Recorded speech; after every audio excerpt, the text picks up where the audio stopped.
I spent 14 months in a war zone, watching my own back every single day. Turns out the real ambush was waiting for me at home. While I was deployed, my own mother and brother forged my signature and sold the house my grandmother left me, the only home I'd ever truly belonged to. They were betting a soldier 7,000 miles away could never stop them. By the time I landed back on American soil, that bet was about to cost them everything. My name's Daniel, I'm 29, and the house I'm talking about wasn't just a building. It was the only constant in an otherwise chaotic childhood. My grandmother raised me in that kitchen after my parents split when I was 6. She taught me to ride a bike in that driveway, scattered birdseed every morning on that back porch, and made sure I always had somewhere steady to land. When she passed 3 years ago, she left the house to me in her will. Not my mom, not my brother Cole, just me. It was the one thing in my life that was unquestionably, legally, mine. When I got deployment orders 8 months ago, I did what any responsible person would do. I set up autopay for the property taxes, gave Cole a limited power of attorney, strictly to handle mail and forward anything urgent, and asked my mom to check on the place once a month. I trusted them. They were family. The first few months overseas, everything seemed normal. Then the texts from my mom got shorter. Cole stopped answering calls entirely,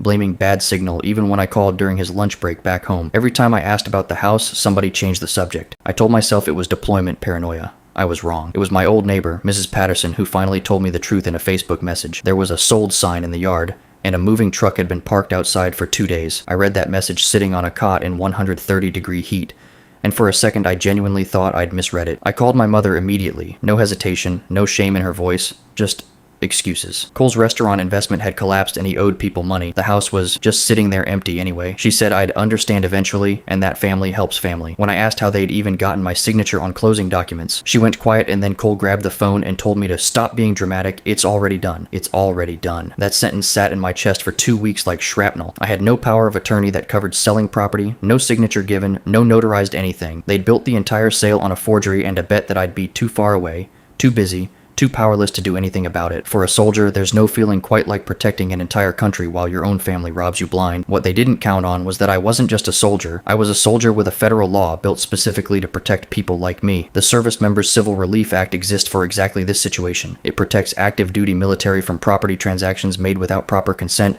while we're deployed. I walked into my unit's legal assistance office the next morning and laid out everything I had. The forged signature, the limited POA that never authorized a sale, screenshots of Cole admitting it on the phone. Within 3 weeks, military legal assistance had connected me with a civilian attorney back home who filed to void the sale entirely on SCRA grounds. The buyers, a young couple who'd been told the sale was clean, were horrified to learn they'd bought a stolen house and immediately turned around and sued my mother and brother for fraud and the return of their deposit. When I finally landed stateside on leave, I didn't go to my mother's house. I went straight to the county courthouse with my attorney, then drove to the property myself. The locks were already changed back, the listing pulled, the moving truck long gone. My mother showed up crying, saying she never meant for it to go this far. Cole didn't show up at all. I heard later he'd skipped town to avoid the fraud charges the buyer's attorney was pursuing. I kept the house. I had every lock replaced, the title cleaned up, and a no trespassing order filed with my mother's name explicitly on it. I haven't spoken to her since, and Cole still owes the county a court date he keeps avoiding. Last month, I planted a row of tulips along that same driveway where I learned to ride a bike,